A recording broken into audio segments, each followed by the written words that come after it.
All right. Welcome to another episode of Six Pack Jacked Code of Conduct. The code we're talking about this time is a really deep one, a really powerful one. I mean, it's simple, but it's super effective, and it's something that most people don't think about.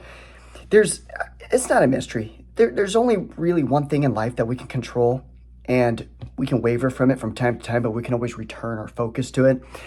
It's our thoughts. It's our thoughts, our stories, our beliefs. It's our neurological wiring. You know that it's malleable. We can change it. And what's cool about this code is that there's a way of acting where we can actually speed up results. Yes, there's factors that we cannot control, but within the realm of things we can control, there's things like commitment. There's things like planning. There's things like believing a certain outcome is possible, and even to the point where you can believe it has already happened, not because you're insane, but because you want to feel as if you already own it, so you can approach your goals from a place of relaxation, calmness, instead of a state of absence, or like a state of like you lack it or whatever. It's the whole abundance thing versus lacking things. It's better to do things with a relaxed, calm, confident demeanor than I need.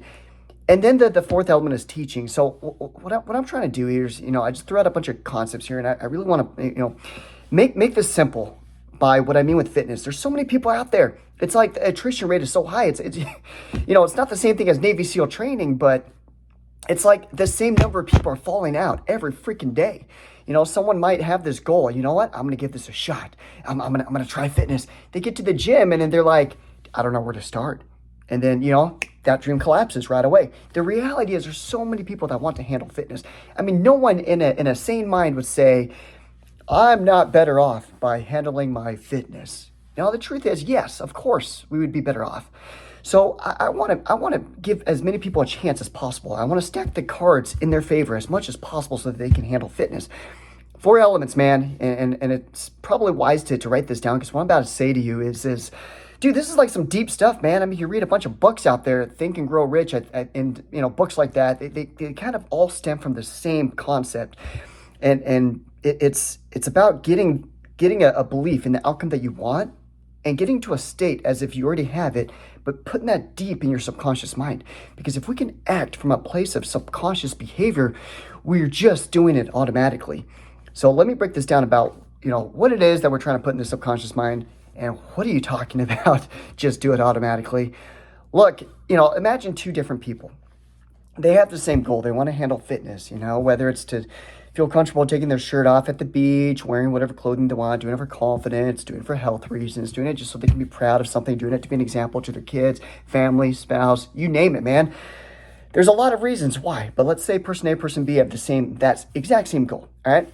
Now, person A here struggles with thinking about it regularly, thinking about the goal that they want, because they're distracted with all the different voices of life. Oh, I got to do this. I got to do that. Life is happening. Oh my gosh, I don't have time to go to the gym. Excuses. Barely thinking about it, right? And continuing to say, I want to handle fitness. 3 months goes by. I still want to handle fitness. And they're still barely thinking about it, not taking actions, not doing anything to get it done.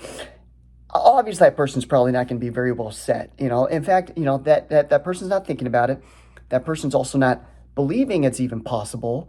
That person's not even putting a plan in order or taking action on that plan. And that person's probably not teaching about it to anybody, because they're not even taking action or implementing it in their life. So you probably know what's coming next here. Person B is going to be the exact opposite. Focused on it. Perhaps it's written down. I want to get muscular and lean. Perhaps they have a powerful why written down. I want to do it for health reasons. I want to do it for confidence reasons, so that I can have the most energy in my life and all the key areas of life, whether it's social life, dating and relationships, career life, family life, you name it, man. I just want that energy. I want to be proud of the body I have. I get one life. I got to walk around with the body. Might as well walk around with the best body I have anyway, and exude a message that, yes, it's important to take care of my body. Let's say that person's got focus figured out. And then the second pillar, belief, let's say that person got to a point, he's spending time meditating daily, getting to a place of, yes, it's possible. I've got this. I can handle this. I am muscular and lean. And that person could be out of shape currently, but can believe that because he's focused in on it, and what we focus on, we feel. So let's say he believes in it. And then the next step is he's got a plan. Okay, I gotta have a good meal plan. I gotta have a good workout plan. I gotta have a strong enough accountability, and I gotta learn what a good meal plan and a good eating plan or a good workout plan is. And I gotta have some kind of coach. I gotta learn this. I gotta be immersed in a program. He's got that plan. 3, 2, 1, takes action on it. And then the final layer, let's say he teaches it. What I mean about teaching is he just finds a friend or two, somebody in his social circle to share what he knows. Because when we teach something, it becomes more crystallized. We understand it better. It's more clear, and it becomes more immersed everywhere. And, if we're teaching it, it influences our psychology. So we're just acting. It's not a mystery. You teach things. You're gonna learn things quicker if you teach things, and in doing so, taking that action, it's gonna change things quicker. So teaching, there's 2 ways to do it. It doesn't mean you have to be a teacher to somebody. You can do it to yourself too. Just pretend like you're teaching somebody. Write it down. Write down what you understand.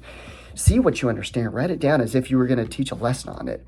Crystallize the concepts for yourself. Make sure you understand, which naturally already happens if you have a coach that's teaching it to you because you're a student, you're learning it. But do reviews, man. Treat it like it's a class. So those are the 4 pillars that can speed up results. If you want to handle fitness once and for all, one of those 4 areas you're probably lacking in, whether it's you just got to believe it more, stop denying that it's possible.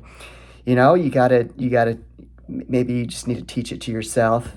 Maybe you need to make an action plan, or maybe you just need to go all in and commit more. Stop giving yourself exit strategies. Stop saying you got to think about it. Stop saying you got to talk to your spouse before you get started. What spouse is not going to support you?